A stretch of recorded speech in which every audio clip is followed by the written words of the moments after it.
Well, I'm LifeBlood. This is George G, and the time is right. Welcome to today's guest, Strong and Powerful, me. Welcome to our monthly book club, and I'm excited to be talking about my second book, How to Get Good at Money, Keys to Financial Peace of Mind and Prosperity, that just came out, I guess, last month. And it hasn't been that long since I wrote the first book, Be Your Own CFO, Businesslike Approach to Personal Finances.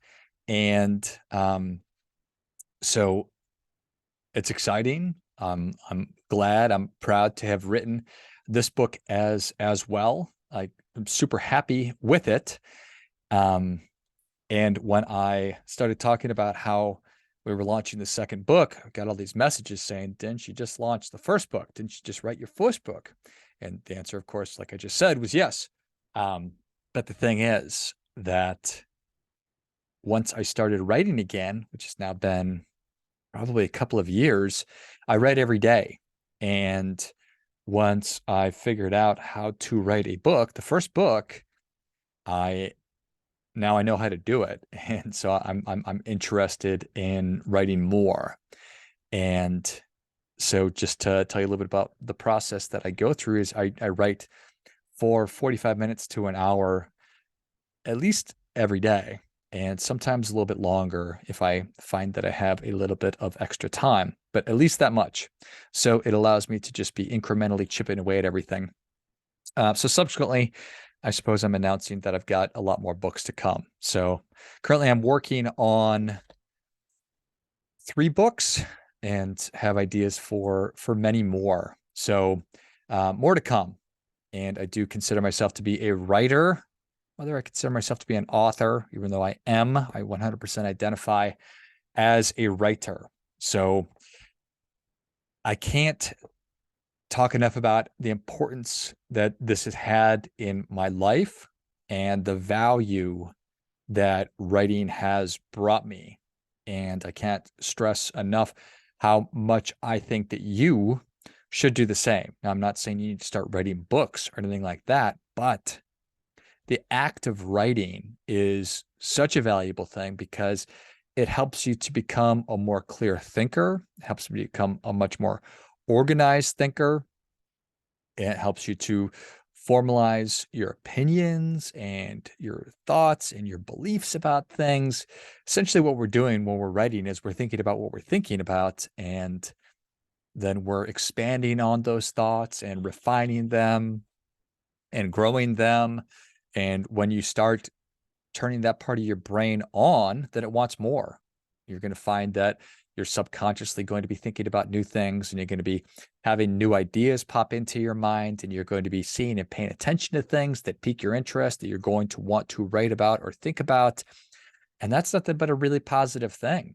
In today's world, when we're just wrought with distraction and so much noise and bullshit, that thinking our own thoughts and making up our own minds, I talk about this ad nauseum, it's never been more important. So again, for me, it's made a massive difference. It's made me better, at least I think, in most every aspect of life. So excited to be sharing with you a little bit about this book.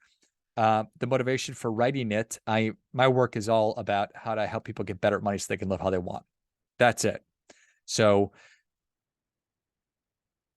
I think that a lot of the things that are in this book are transferable to other aspects of life. And that's really what I'm hoping for.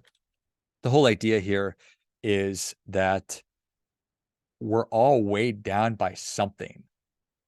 There's something that we're tethered to. Think that, that old ball and chain that's tied to the jailbird's leg in the cartoons and the movies, and it prevents the jailbird, he or she, from escaping. Well, that's us too. And that can be as basic as a bunch of credit card debt. It could be just student loan debt. It could be regret for the past and mistakes that we've made and damaged relationships and shame, and you name it. Whatever that weight is, how do I get rid of it? What's the key? There were a key that could unlock and help you to untether, to break free of whatever it is that is keeping you stuck. And that's what this book explores. And I hope that it helps you to do exactly that. I want everybody to have peace of mind, financial peace of mind. I want you to move on to financial prosperity, whatever form that takes. If you want to get rich beyond imagination, I'm here for you. If you just want to get out of debt and stop worrying about money, I'm your guy. Whatever it is, I don't care. I'm not judging. You decide what you want. And I wanted to give you the tools guide to be able to actually execute on that. So the book is broken up into 3 parts. The first part is talking about what's required in order to become financially successful. Again, from my perspective, what are the table stakes? What must be present for anyone to become financially successful, sustainably financially successful? Not, I won the lottery and I've got a bunch of money. Not, I inherited a bunch of money. What do I need to do to become financially, sustainably successful? So that's what that's talking about. Part 2 is talking about freeing yourself from all the different expectations and systems and assumptions that we live under, because each of us is living under a ton of different assumptions and systems and expectations. And if you're not careful, you're just going to be carried along by those expectations. And you're going to be on that hamster wheel. You're going to wake up at 30 and be like, oh my gosh, I wasted, the first X number of years of my life, or 40 or 50. And you're going to be filled with regret. And that is, that's terrible. And I'm not interested in that happening to you. So freeing yourself from that. And then the third part is talking about the way forward to the future that you really want. And we get more into the actual tactics of what it'll take to gain the financial literacy that you need, the knowledge and the understanding that you need, but then also to bridge the gap between what I know and what I actually do. So you close that behavior gap and put it into practice. So think financial literacy is knowing and having an understanding about the money stuff. Financial wellness is actually doing it. So you could be an educated derelict, right? And the world is wrought with, I think that's the second time I've said wrought. Think I can do it again? I bet I can. The world is wrought with well-educated derelicts. So people that know lots, but either can't get out of their own way, just can't put it to work. And I'm not interested in that. I'm interested in being useful to you and helping you actually get to where you want to go, not just wowing you with my average intellect. So those are the 3 sections. Within each chapter of the book, there is an equation, which I'm fairly proud of, and I'm happy with how all of those worked out. Each chapter has a key. So that's the main idea that I want you to sort of embody and take with you. And then there's a call to action. So it's a little bit of a workbook that it gives you exercises to be digesting and putting the ideas into practice at the end of each chapter. So that's how it's all structured. The book itself is, I think, 200 some pages. So about double the length of the first book. Does mean it's twice as good by any stretch of the imagination, but I apparently had more to say. It's 203 pages. So just to give you a sense of it. So again, each chapter has an equation, and I've been talking a lot about, there's a handful of equations that I revisit quite a bit now, which I'm happy with. I think it makes sense. And that is that goals equal what you want, beliefs equal who you are, and habits equal what you do. So not rocket science, but again, the whole idea here is, how can we frame things in a way that's going to make sense, in a way that might be sticky, and it actually stays with you, and you take and apply these things. So each one has that equation, the call to action. So a couple of different things I wanted to highlight just to give you a sense of the book and some of the content, should you decide to actually pick up a copy and read it. From section 1, I talk about the importance of personal responsibility when it comes to your personal finances. The first book, I talked about how there's never going to be anybody more interested in your financial success than you are, so we must act accordingly. And if you are to be financially successful, you need to take personal responsibility for every aspect of your money. Now, it doesn't mean you have to do all of it, but you have to accept responsibility. You need to be the person who's driving the process and getting it done. So I think that that's a really important aspect of it. Talk about contentment over happiness. I have a tendency to be a little bit philosophical, and I fancy myself to be a thoughtful person. And so I spent a good amount of time thinking about what really contentment is and what the difference between contentment and happiness is. And fundamentally, happiness goes up and down throughout the course of the day, kind of like a heartbeat. Ice cream makes me happy. Dropping my ice cream makes me sad. But contentment is the foundation. And if I'm a contented person, then the highs and the lows don't really bother me because I am content with the person that I am. And when you read the book, you'll understand, but it bears repeating that we're not talking about complacency. Contentment and complacency are completely different. It could be more different because I am the least complacent person that I know. I push super hard and I do it every day, like a psycho. So, but that doesn't mean I'm not content because I am. I'm super content with who I am and the life that I have whilst constantly striving for more.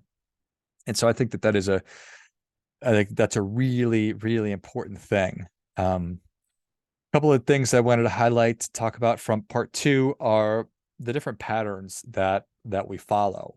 Because you and I follow very predictable patterns and habits. We do so every day, and whether it's getting you where you want to go, that I don't know, but we follow them. So if your life is not where you want it to be, it means your habits are not benefiting you. They're just keeping you where you are. When you figure out what it is you want, you figure out what's most important to you, and then you build habits around actually getting those things.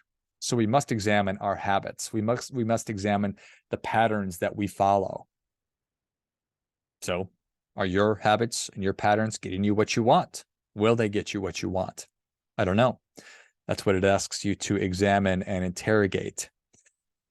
And I love the idea that financial security is a precursor for financial peace of mind. Again, I want everybody to get what they want. I want you to flourish. I want you to be prosperous, but you're never going to get any of those things until you have financial security first. So I examine and talk a lot about what real financial security means and how that will lead to peace of mind. But none of this stuff happens on its own. We must work for it. So the third section, there's this very famous poem by Shel Silverstein called The Missing Piece. It is one of my favorites. I love it. I really love it a lot. And it's all about how we work so hard to try and fix or complete ourselves by something that's outside of us. So extrinsic stuff. But in fact, the only real solution to our problems is from within. It needs to be inside job. So you're never going to fill some kind of a gap that's inside of you with something outside of you. Certainly not going to fill it with material possessions or money or anything like that. So we need to figure that out. Once we become aware of it, we start asking these questions, we start doing the work, and then we can start answering that question and actually filling in any missing pieces that we may have, that most of us have. I know that I certainly have my fair share and have been working to fill them in a constructive and healthy way. Minding your own business. Ooh, buddy. Do we not we do not do a good job of this, do we? We are so looky-loo and rubbernecky of everybody else in our society. That's all we do with social media is look at other people's lives, and we judge them and we judge ourselves against them, and we are up in each other's business. We are critical of everyone. This is me too. It's all of us. So minding your own business, knowing what your business is. Do you know what's most important in your life? Do you know what the critical things are you need to be focused on? And once we know what our priorities are we able to focus on those priorities? I don't know. But if we're to become financially successful, think about money, it's just time sensitive. There's an opportunity cost to it, meaning the longer we wait to pursue our financial goals and objectives, the harder they become to reach. So if we're not focused on what's most important, then we are not optimized.